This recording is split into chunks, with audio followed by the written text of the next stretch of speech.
Saudara yang dikasihi Tuhan, kali ini kita akan belajar tentang Wahyu Khusus dan Alkitab.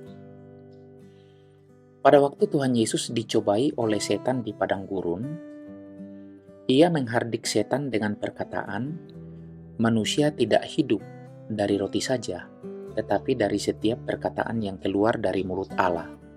Itu dalam Injil Matius pasal 4 ayat 4. Nah, saudara yang dikasihi Tuhan, secara historis, gereja telah meneruskan pengajaran Tuhan Yesus dengan meneguhkan bahwa Alkitab merupakan Vox Dei, yaitu suara Allah, atau Verbum Dei, yaitu firman Allah.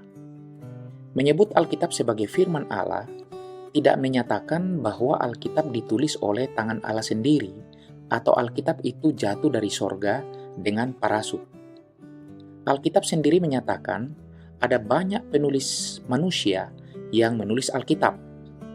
Apabila kita mempelajari firman Allah dengan teliti, maka kita dapat melihat bahwa setiap manusia yang menulis memiliki gaya bahasa masing-masing. Perbendaharaan bahasa sendiri, penekanan sendiri, perspektif sendiri, dan lain sebagainya. Apabila Alkitab dinyatakan sebagai hasil karya manusia, bagaimana Alkitab dapat dikatakan sebagai firman Allah? Ini merupakan pertanyaan yang sangat penting. Saudara yang dikasihi Tuhan, Alkitab disebut sebagai firman Allah oleh karena pengakuan dari Alkitab yang menyatakan bahwa penulis tidak sekedar menyatakan pemikiran mereka. Perkataan mereka diinspirasikan oleh Allah. Rasul Paulus menulis, segala tulisan yang diilhamkan Allah memang bermanfaat untuk mengajar, untuk menyatakan kesalahan, untuk memperbaiki kelakuan, dan untuk mendidik orang dalam kebenaran. Dalam 2 Timotius pasal 3 ayat 16.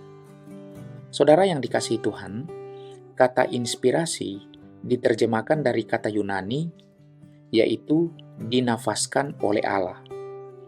Allah menafaskan Alkitab, sama halnya dengan kita mengeluarkan nafas dari mulut kita pada waktu kita berbicara.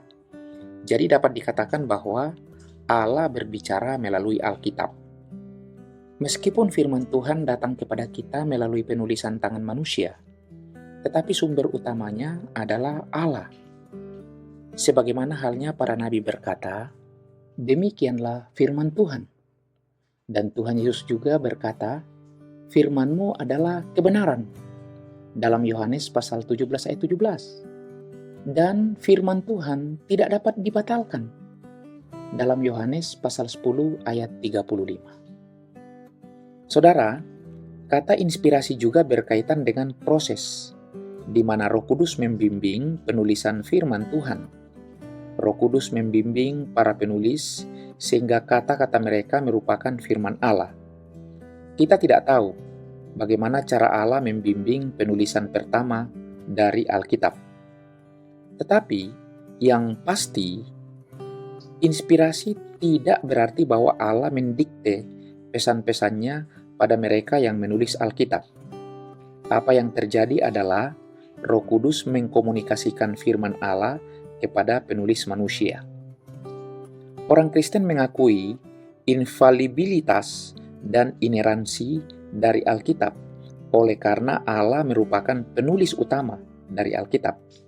Dan oleh karena itu, Allah tidak mungkin menginspirasikan hal yang salah. Firman-Nya adalah benar dan dapat dipercaya.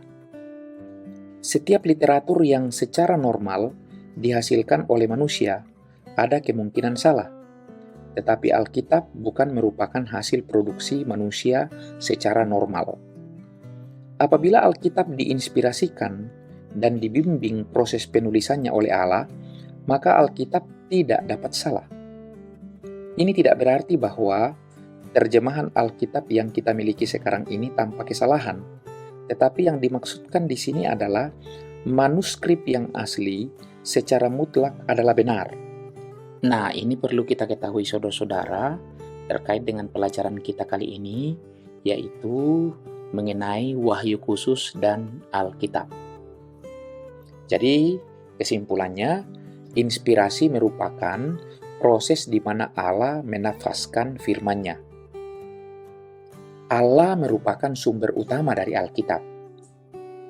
Allah merupakan pembimbing utama dari Alkitab. Dan harus kita tahu bahwa hanya manuskrip yang asli dari Alkitab yang tanpa salah. Demikian, terima kasih, Tuhan memberkati.